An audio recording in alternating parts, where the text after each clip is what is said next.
Deschiderea oficială a ediției 2024 a Forumului Economic Regional Moldova de la Vatra Dornei a avut loc în Cazinoul Băilor. Încă de la început, participanții au atras atenția asupra unor probleme extrem de importante cu care se confruntă țările din Europa de Est, România și implicit județul Suceava. În cuvântul său, principalul organizator al forumului, Ion Ștefanovici, președintele Centrului de Analiză și Planificare a Dezvoltării Regionale, și-a exprimat îngrijorarea cu privire la subordonarea țărilor din Europa de Est în raport cu țările din Europa de Vest. Eu sunt una dintre persoanele care niciodată nu va critica formatul proiectului european. Și mi-asum terminologia. Niciodată. Însă, nu voi putea accepta subordonarea Europei de Est în raport cu Europa de Vest. Și la această situație s-a ajuns din 1990, când Europa de Est a intrat într-o comă profundă, care după 34 de ani își produce efectele. Le cunoaștem cu toții. Nu există asupra migrație excesivă. Este tot în toată Europa de Est. Tendința tot mai accentuată de a transforma economiile de producție, economiile generate din Europa de Est, de economii de consum. Și mai nou, și o să intru foarte mult în detalii, tendința de a face din proximitatea de Est o anumită zonă de conflict. Lucruri pe care nu avem cum să le acceptăm. Și ține descentralizarea, dezechilibru mai corect spus, între Est și Vest, se constituie ca o vulnerabilitate pentru întregul continent european. Ceea ce, într-adevăr, ar trebui noi să facem este să decuplăm Europa de Est de la aparatele care o țin în viața artificială, să o revitalizăm și, fără discuție, să ajutăm întregul continent european să își croiască un viitor demn de trecutul său. Ca un om care lucrează 25 de ani în dezvoltare regională și care, credeți-mă, am uitat foarte multe persoane și instituții de la nivel european, vă asigur că nu există o atitudine de respingere sau de clasare pe locul 2 al celor din Est. Însă, noi trebuie să fim cei tari la masa negocierilor. Noi trebuie să fim cei care ne cunoaștem foarte bine nevoile, oportunitățile. Noi trebuie să avem curajul să punem pe masă teme bine fundamentate și vă asigur că suntem ascultați și multe din propunerile noastre se transformă în decizii la nivel european. Deci, analizând acest context, spre exemplu, în acest raport de care vă vorbesc, se spune așa: conexiunile pe calea ferată între mari orașe din Europa, dacă vor fi dezvoltate la nivelul la care ar trebui să fie, vor produce în sine o creștere semnificativă a coeziunii europene. Există de asemenea propuneri ca țările din Est, spre exemplu, să beneficieze, și există și practici, să beneficieze de finanțări mai consistente. Sunt programe europene în care țările din Est pot obține 70% din finanțare, iar țările din Vest, dacă sunt parteneri în același proiect, nu pot obține decât 30%. Știți care sunt țările care obțin mai mult beneficiu din această componentă? Tot țările din Vest. Dar știți de ce? Pentru că este foarte interesați cu lemne de 20-30% din toate proiectele existente din partea de Est. Asta înseamnă că noi nu avem capacitatea să scriem suficient de multe proiecte ca să putem absorbi resursele respective. Deci, preocuparea noastră trebuie să fie la firul ierbii. Trebuie să vedem acolo, în școală, în universitate, în firmă, în primărie, în Consiliul Județean, avem acele echipe de oameni și o să închei cu acest aspect, acele echipe de oameni bine pregătite. Știm, cunoaștem foarte bine, pe de o parte nevoile, pe de altă parte reglementările, avem un dialog substanțial cu lumea practică și o componentă foarte importantă pentru noi și pentru viitor este relația cu vecinii. Mă bucur foarte mult că sunt în sală reprezentanți ai Republicii Moldova și ai Ucrainei, care au căpătat statutul de țări candidate la aderarea europeană și care vor avea un efort de parcurs pentru a se pregăti pentru asta. Noi exprimăm disponibilitatea de a oferi o mână de ajutor, pentru că am trecut prin acest proces. Ani întregi am învățat și învățăm în continuare cum anume trebuie să producem dezvoltare, cum anume trebuie să gândim proiectele, cum anume să ne facem planificare, programare și implementare de proiecte. Suntem aici să analizăm împreună cum putem exploata ceea ce avem deja.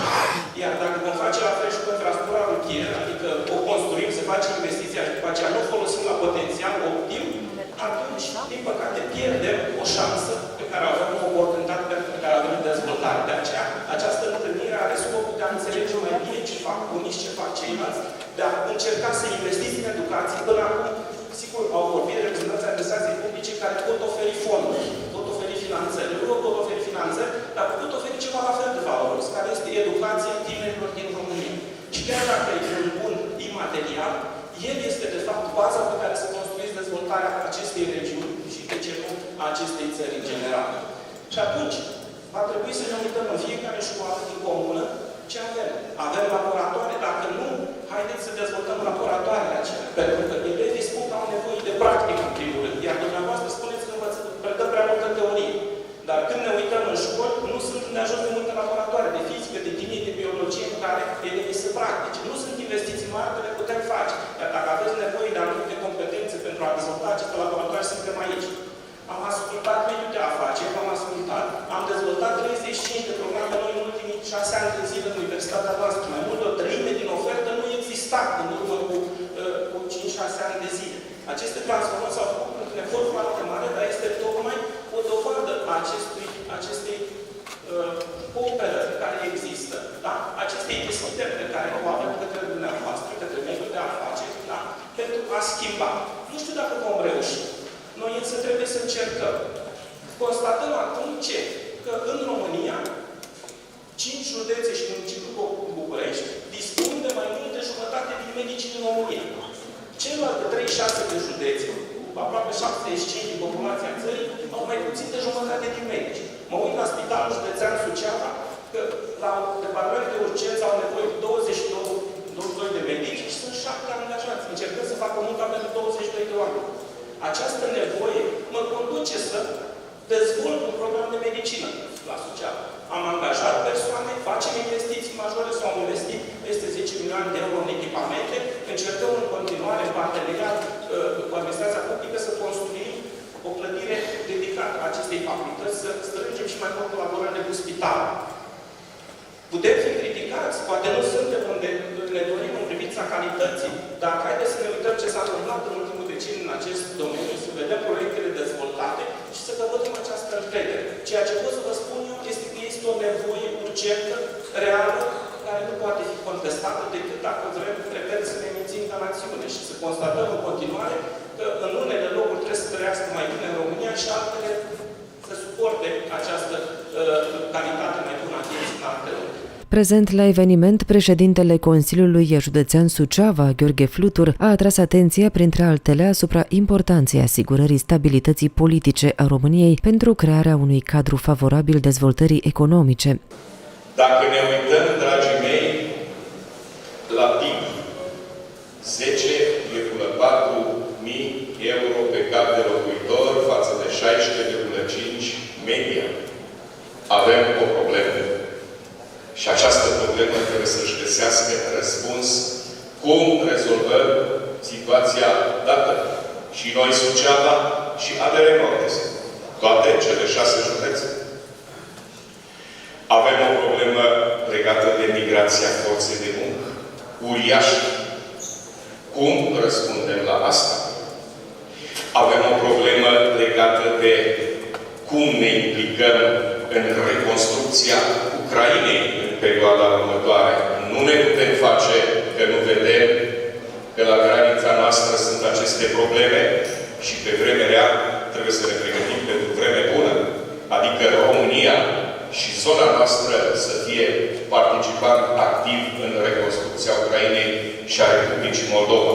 Și apropo de asta, îi salut și pe partenerii și frații noștri de peste Prut, mai ales că oamenii. Noi avem o misiune uriașă. Uriașă în sensul că au început negocierile de aderare și cu Ucraina și cu Republica Moldova. Și nu putem noi să ne facem că nu vedem. Noi avem un rol și sunt niște așteptări uriașe de la România. Iar județele de graniță trebuie să fim mult, mult mai activi. Vă amintesc că am cerut mai multe chestiuni forurilor europene, care acum sunt în alegere, Comisia Europeană, Consiliul și așa mai departe. Majorarea sumelor pentru programele transfrontaliere. Sunt prea mici sumele cu Ucraina. Nu se poate transfrontalier de 3 milioane de euro să fac drumul spre Ciprian Porumbescu, spre Șipode și să-ți dea 3 milioane de euro. Noi avem nevoie de majorări de sume explicate Comisiei Europene, care sigur va înțelege. Aceste lucruri cred că trebuie discutate apăsat și de la Patra Doamne trebuie să plece mesaje către Guvernul de la București, către Comisia Europeană și către ceilalți. Sigur, poveștile de succes, să ne întâlnim, să ne lăudăm că am făcut, putem și asta. Dar ce avem de făcut în perioada următoare, cred că este foarte important. Și provocările în investițiile de infrastructură sunt capitale. De aceea mă bucur că CNAI-ul este prezent. Suceava și zona Moldovei are nevoie ca de aer de autostrăzi. Și trebuie să le grăbim, nu-i un mof. Arhiepiscopia Sucevei și Rădăuților a fost unul dintre partenerii care s-au implicat în organizarea ediției din 2024 a Forumului Economic Regional Moldova. Privitor la discuțiile și sensul întâlnirii de astăzi, trebuie să afirmăm și afirmăm cu istorie în spate că Arhiepiscopia Sucevei și Rădăuților a fost și este un partener foarte serios al programelor europene. Moștenitoare a unui tezaur extraordinar, a unui tezaur medieval, cunoscut în întreaga lume, Arhiepiscopia Sucevei și Rădăuților, cu ajutorul partenerilor instituționali, Consiliul Județean, Primării, Guvernul României, cu ajutorul partenerilor contractuali care am lucrat, am reușit să restaurăm, să aducem într-o formă vizitabilă, într-o formă cu posibilitate de a aduce plus valoare regiunii, și când spun regiunii, mă refer la întreaga regiune și la întreaga Românie, inclusiv transfrontalier, de a aduce valoare acestei părți a lumii. Avem 8 monumente înscrise în lista Patrimoniului Mondial, cu sprijinul Uniunii Europene și a partenerilor guvernamentali. Ele sunt restaurate. Ceea ce se vede astăzi la Centrul Muzeal Cazinou Băilor se vede la fel în monumentele noastre UNESCO. Avem peste 50 de monumente categoria A, mai sunt câteva de restaurat și avem încredere în partenerii noștri că în câțiva ani le vom restaura și vom veni cu o ofertă culturală, turistică și de pelerinaj de excepție, așa cum lumea așteaptă de la Bobina. Evenimentul a fost împărțit în 3 paneluri simultane de lucru: investiții, sănătate și turism. Cei care au luat cuvântul au avut în vedere identificarea de soluții pentru stimularea investițiilor, promovarea afacerilor locale, facilitarea comunicării cu reprezentanții corpului diplomatic, inovare și implementarea noilor tehnologii, construirea parteneriatului public-privat, educație, consolidarea identității regionale, precum și îmbunătățirea relațiilor cu Republica Moldova și cu românii de pretutindeni. S-a muncit mult și foarte mult încercând și reușind să atragem proiecte prin toate posibilitățile de finanțare. Vreau să vă spun că în perioada 2012-2024 s-au atras la Vatra Dornei undeva în jur de 150, nu mai puțin de 150 de milioane de euro, din care 42% din fonduri externe nerambursabile, 40% de fonduri guvernamentale, 9% din buget local, din veniturile primării și 9% normal împrumuturi, pentru că e nevoie la un moment dat și de ele, ținând cont de realitatea economică de care de românul fiecare zi. O spun răspicat, argumentat, că sistemul medical românesc necesită o reformă profundă. Semnul întrebării este pentru dumneavoastră, cei care încă nu sunteți hotărâți din acest punct de vedere, iar semnul exclamării este pentru mine, pentru că îmi argumentez ceea ce am spus pe 4 piloni principali. Sau putem să le spunem 4 pietre de moară legate de gâtul sistemului medical românesc. Este vorba de managementul resurselor umane, și ați vorbit și dumneavoastră înaintea mea despre problemele pe care le aveți cu resursa umană. 2. Alăturarea dintre sistemul medical de stat și cel privat. Eu nu spun că nu trebuie să existe și vom dezvolta, dar trebuie o alăturare benefică pentru pacienți. 3. Educația medicală a populației. Dragi colegi, nu suntem educați medical. Cum vreți, doamna profesor, să vină cineva și să înțeleagă că trebuie să facă recuperare dacă noi nu știm ce înseamnă recuperare? Cum poate cineva să facă prevenție dacă nu știe ce înseamnă accidentul vascular cerebral sau infarctul de miocard?